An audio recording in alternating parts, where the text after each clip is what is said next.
welcome to the Courageous Self-Care Podcast. I'm your host, Christina Marlette.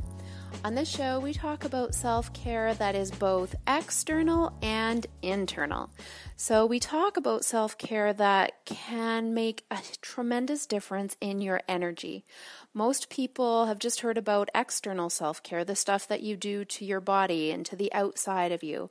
But if you go deeper, if you go within, that is internal self-care, and it really helps move the needle on the external self-care that you're trying to do. For instance, if you're trying to get yourself motivated to exercise and you're just trying to force yourself and push through it and it's not happening, if you go to the inside and figure out what it is that is actually going to make you want to move your body with joy, what a difference. And then you don't have to force yourself at all. It just happens naturally because you've done the inner work.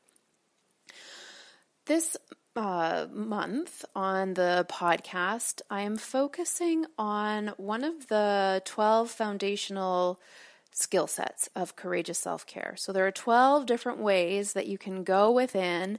They are skill sets. So there are things that you can learn. And isn't that great news? Because self-care, a lot of people don't practice effective self-care because they don't feel like they deserve it. They feel like they have to prove their self-worth by doing things for others.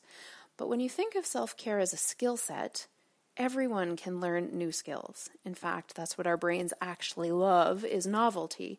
So when we can learn new things and implement them, we feel more powerful, we feel more confident, and our energy starts to flow naturally rather than having to supplement it with artificial means like caffeine and energy drinks and that kind of stuff. So I'm a big proponent of generating your own energy.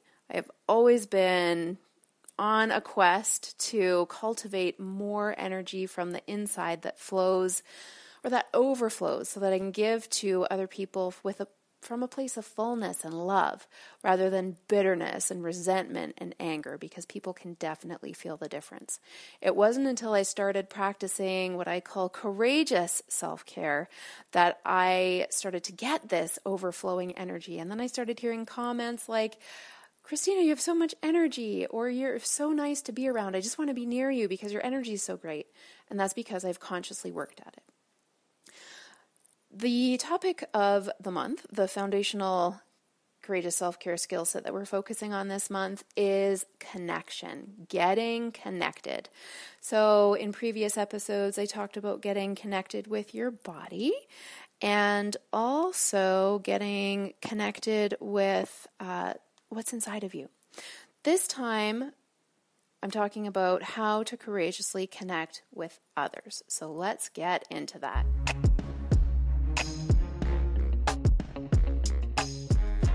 I want to share with you an internal practice for courageously connecting with others and an external practice.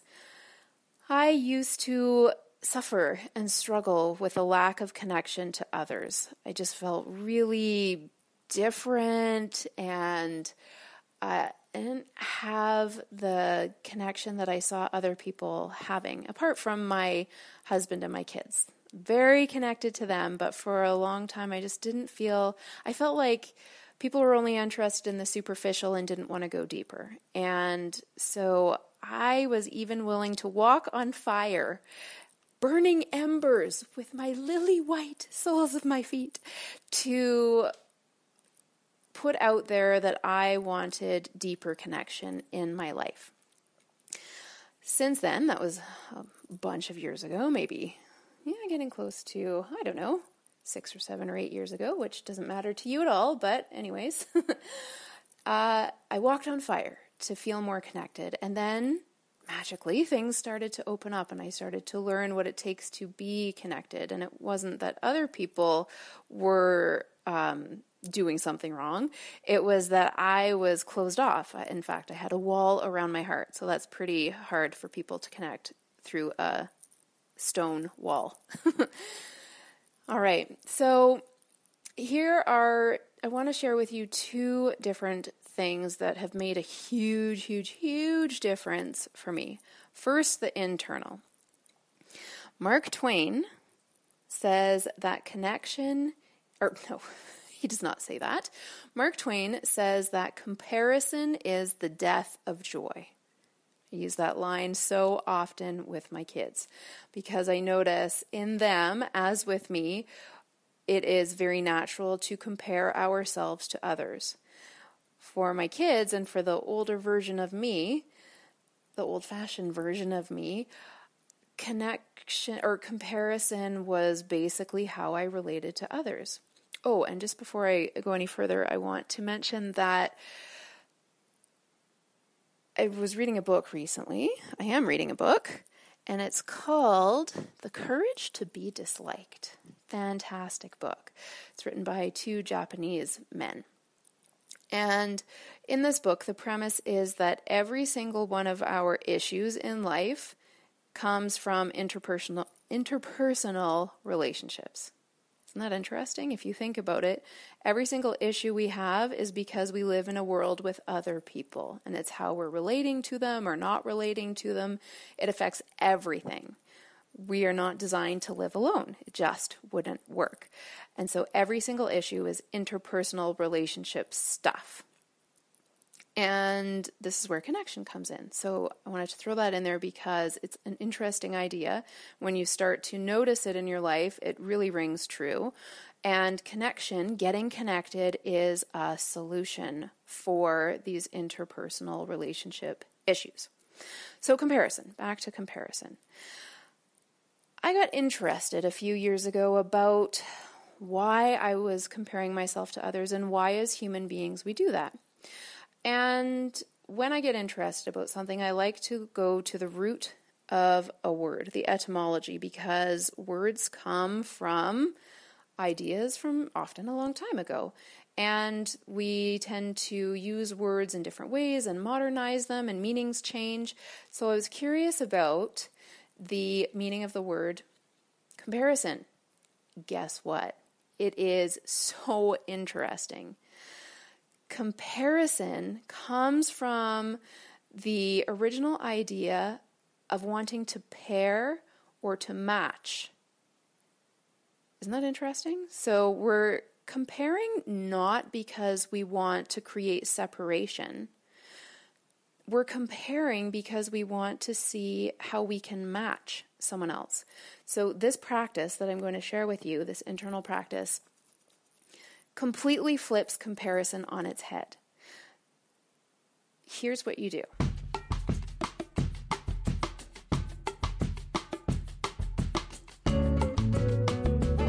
You can use comparison to your advantage to help you feel connected to others rather than separated and different.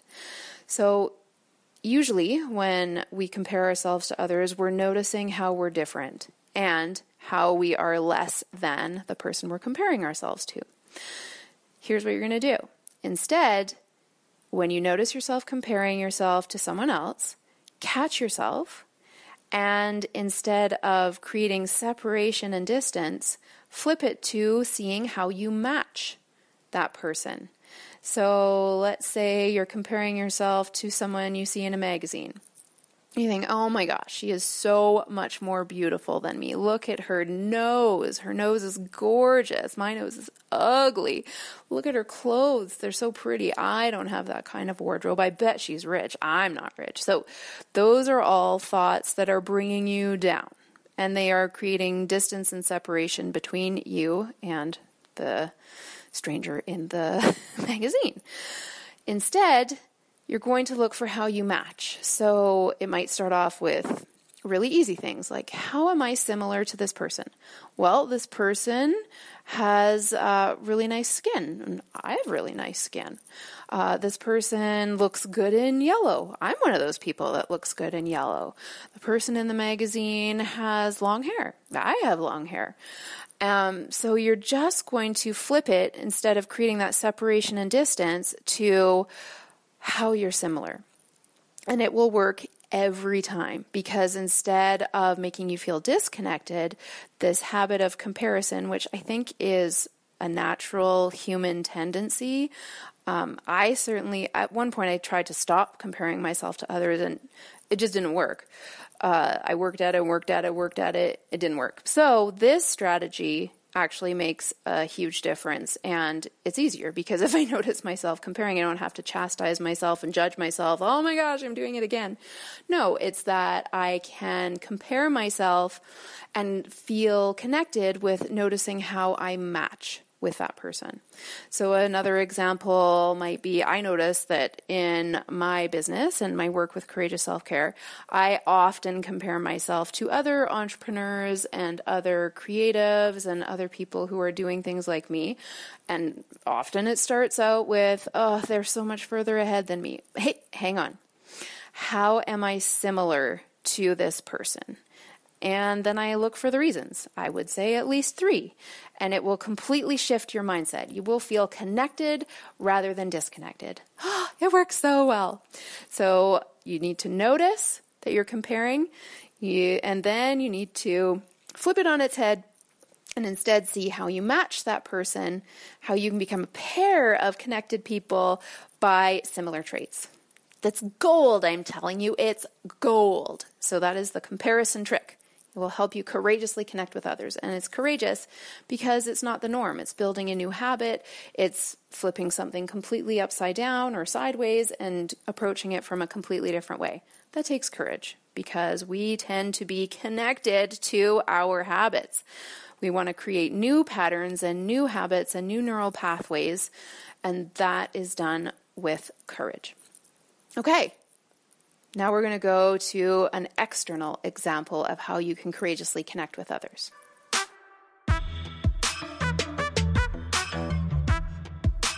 You know, when you're sitting around with a group of friends and one person starts to complain and then another person tries to elevate the complaining and then you get into a giant complain off, you don't feel so good after a conversation like that, right?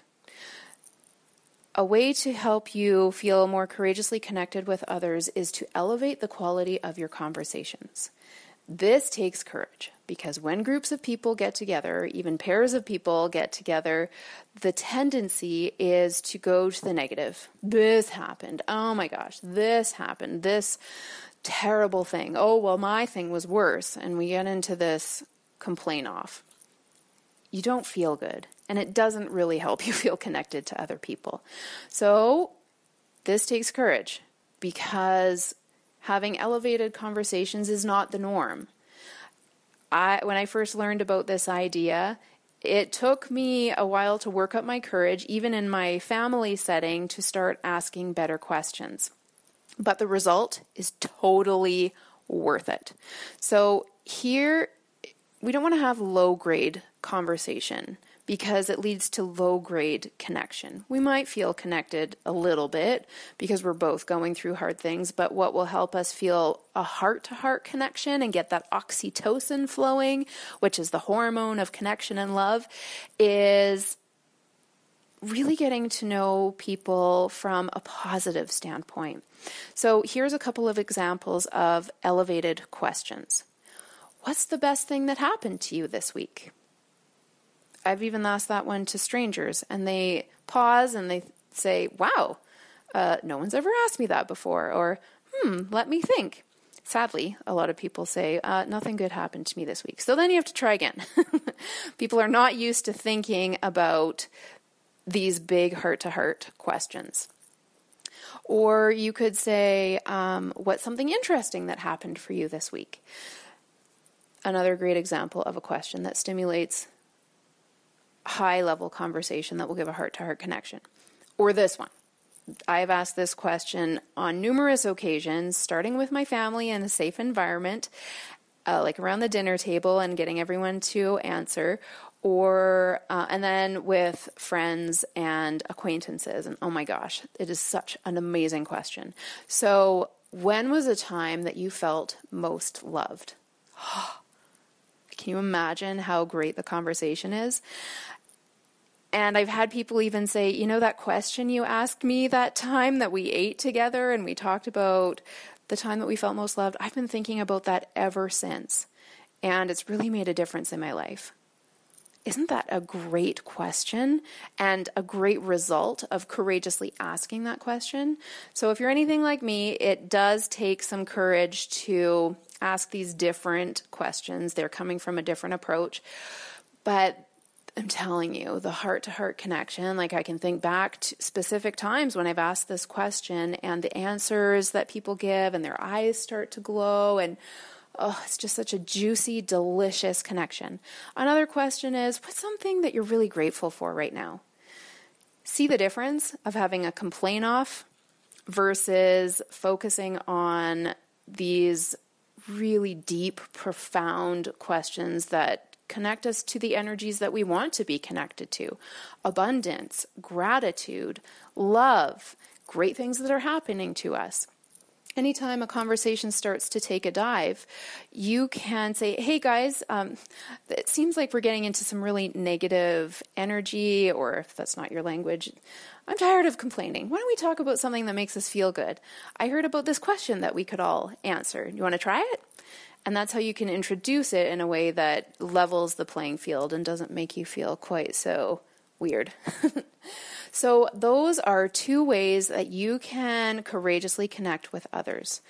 Turning comparison upside down and finding out how you match rather than how you are less than. And elevating your conversations to create heart-to-heart moments and connection. I hope that that is helpful for you. And I challenge you to try both of those approaches this week. Go for 1 internal practice, 1 external practice. 1 conversation where you ask a really provocative question, and you will be amazed. You'll want to do it again and again because it feels so good.